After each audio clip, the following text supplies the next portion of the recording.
Here's everything you need to know about the 2026 Audi RS7 in just 5 minutes. Now under the hood, we got a 4-liter twin turbocharged V8 producing 621 horsepower, 627 pound-feet of torque, paired nicely with an 8-speed automatic transmission, giving you 14 miles per gallon in the city and 21 on the highway. Now the starting price for your entry-level Audi RS7 in 2026 is gonna run you $133,000, no bells and whistles, pure bone gristle. But if you want all the bells and whistles like the one we got, it's gonna run you about 165 of them things. Yeah, steep. Not only do we got keyless entry for both front doors, we even got them on the back doors as well. We got 22-inch rims on all 4 corners wrapped up in these chunky monkey 285/30s. And what can make this setup look better, you already know, is that Barrett's Automotive Magic Tire Sheen, baby. The best tire sheen in the game. Ain't no cap in the wrap. Click the link below and get yours right now so you can really find out. Not only do we got LED headlights and taillights to match, the blinkers integrated within them are sequential. Not only do we got a menacing all black front grille, we also got a black front lip splitter, side skirts, side mirrors, and even rear diffuser with a black exhaust.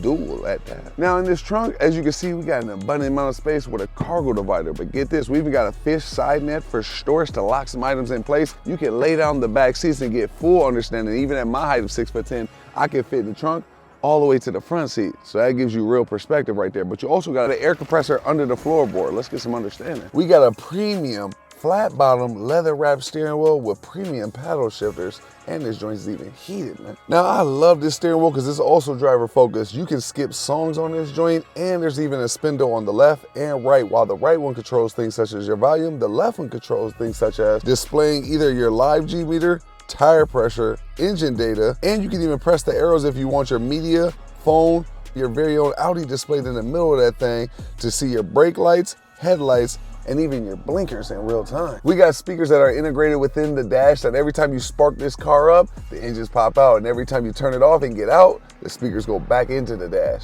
Not only are these seats premium and luxurious, we even got the RS stamped on that thing. They're big bolstered up, and they're even heated and cooled. Now in the center console, you do got 2 cup holders along with a 12-volt charger, and behind that you got a leather wrap armrest that slides both forward and backwards. And when you open that thing up, you see you got a small amount of space with an LED light, 2 USB-C chargers, and a wireless phone charger. Now we got a high resolution with both the heads-up display and digital gauge cluster in this whip, and they both can be reconfigured to simultaneously match each other. All you gotta do is press the view button to go from 2 different digital layouts that'll showcase your horsepower and torque and even your RPMs in real time. Now you got 2 infotainment screens up in this whip. The top one controlling all your main media, while the lower one pretty much controls all of your climate controls and things such as both the front and back seat climate controls, along with your parking assistance, and a button that lets you both raise and lower your rear spoiler whenever you want, as often as you want. Now, when it comes to your main infotainment screen, it offers a lot with things such as your Apple CarPlay, media, Alexa, and even the weather for not only today, but the next 7 days. You also have ambient lighting with 8 different colors to choose from. You can both raise and lower the height of this vehicle, and there's also a vehicle page that allows you to view your RS monitor page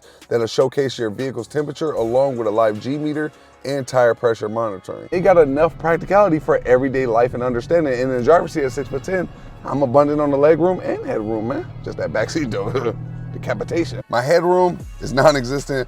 In my legroom, I gotta get out of here immediately because my left knee is throbbing in between the seat and the door panel, man. And this front seat is set for me at 6'10", so if I probably could scoot the seat up to maybe a 6-foot driver, I'd probably be a lot more comfortable, but I gotta give y'all the perspective of a tall guy in the back seat with a tall guy driving. You do have things like kangaroo pouches for storage behind both front seats, along with your very own climate controls, 4 air vents, 2 heated seats, 2 USB-C chargers, a 12-volt charger, 2 cup holders integrated in a leather-wrapped armrest with 2 reading lights in case you ever want to read a Harry Potter book or something like that. We got a 0 to 60 in 3.3 seconds with a top speed of 190 miles an hour. I got 2 hands on the wheel because I'm making that done, baby. We got carbon fiber integrated on all 4 doors in this whip, and it's even on the dash, man. Now, when it comes to handling, this joint is so top level that you can ride with one hand, even though that's not what I recommend because your whipping skills might not be like mine, but it's that reassured, baby. You can even take it off and hit the block like so, you dig? Now, that's everything I think you need to know about the 2026 Audi RS7 in just 5 minutes.